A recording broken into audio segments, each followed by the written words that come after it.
दुनिया के मीठे और पृथ्वी की धरातलीय सतह पर पानी के सबसे बड़े भंडार हैं ग्लेशियर। 99% ग्लेशियर ध्रुवों पर ध्रुवीय हिम चादर के रूप में बिछे हुए हैं। इसके अलावा गैर ध्रुवीय क्षेत्र जिन्हें अल्पलाइन ग्लेशियर कहा जाता है, और ये उन ऊंचे पर्वतों के सहारे पाए जाते हैं जिन पर पूरी साल बर्फ रहती है। कुल मिलाकर मीठा पानी उपलब्ध कराने वाले ग्लेशियर हमारी जिंदगी का एक अहम हिस्सा हैं। लेकिन कभी कभी यही ग्लेशियर जब टूटते या खिसकते हैं तो विध्वंस और तबाही लाते हैं, जैसे कि 7 फरवरी को उत्तराखंड के चमोली में हुआ। ग्लेशियर्स की उत्पत्ति ऐसे इलाकों में होती है जहां हिमपात की मात्रा बर्फ के पिघलने से अधिक होती है, और हर साल कुछ मात्रा में बर्फ अधिशेष के रूप में बच जाता है। साल दर साल बर्फ के जमा होने से निचली परतों के ऊपर दबाव पड़ता है और वे सघन यानी कंडेंस बर्फ के रूप में बदल जाती हैं। यही सघन हिम राशि अपने वजन की वजह से ढालों पर प्रभावित होती है, जिसे हिमनद यानी ग्लेशियर कहते हैं। अक्सर ये हिमखंड नीचे आकर पिघलते हैं और हमें साफ पानी उपलब्ध कराते हैं। साइंस और टेक्नोलॉजी ने ऐसे ग्लेशियर्स पर नज़र रखना आसान बना दिया है, और हम आज इनसे होने वाले किसी भी दुर्घटना का पूर्वानुमान लगा सकते हैं। फिर ऐसा क्या हुआ जो ग्लेशियर टूटकर तबाही मचा गया और हमें खबर तक नहीं लगी? कनाडा के कालगेरी यूनिवर्सिटी के जियोमॉर्फोलॉजिस्ट डॉक्टर डैम शुगर ने इस घटना को काफी रहस्यमय बताया है। Wadia institute of Himalayan geology के डायरेक्टर कलाचंद साई ने इस दुर्घटना पर आश्चर्य व्यक्त करते हुए कहा है कि ये घटना भला फरवरी में कैसे हो सकती है, क्योंकि ग्लेशियर का तापमान -50 से -70 डिग्री सेल्सियस होता है, और इतनी विशाल चट्टानें जो एक दूसरे से इतनी सघनता से जुड़ी हुई हैं, भला कैसे टूट सकती हैं।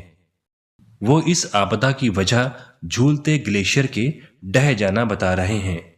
झूलता ग्लेशियर एक ऐसा हिमखंड होता है जो तीव्र ढलान के एक छोर से अचानक टूट जाता है। रौंधी ग्लेशियर के समीप एक झूलते ग्लेशियर में ऐसा हुआ होगा, जो रौंधी मृगधानी चौकी के पास समुद्र तल से 6063 मीटर की ऊंचाई पर था। उधर केंद्रीय जल आयोग के निदेशक शरद चंद्र ने भी इस दुर्घटना पर कहा है कि एकाएक ऐसा होना आश्चर्यजनक है, क्योंकि हर 24 घंटे सैटेलाइट इमेज की समीक्षा होती है, और एक दिन पहले ऐसे कोई लक्षण दिखाई नहीं दिया था। कई वैज्ञानिक इस दुर्घटना को शक की निगाह से देख रहे हैं, और शक की सुई चीन की तरफ है।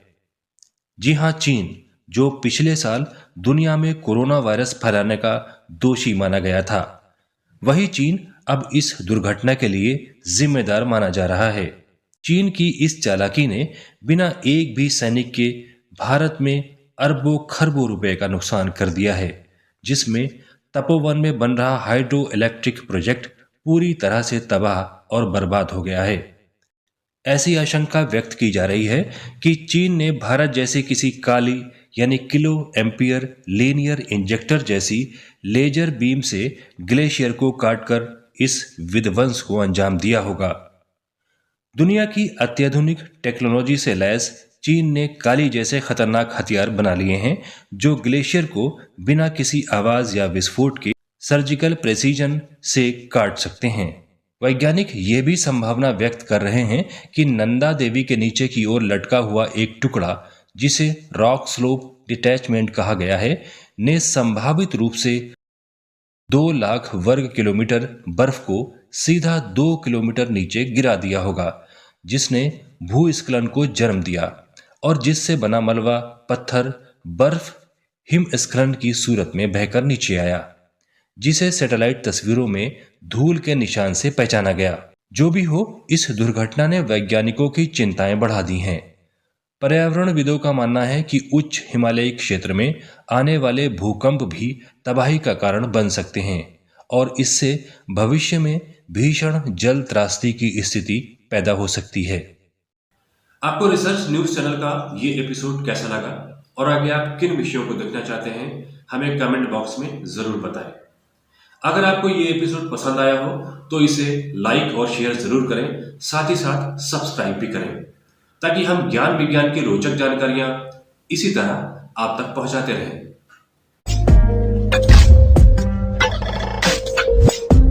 अब हम बढ़ते हैं आज के सवाल की तरफ, जो आपका ज्ञानवर्धन करेगा।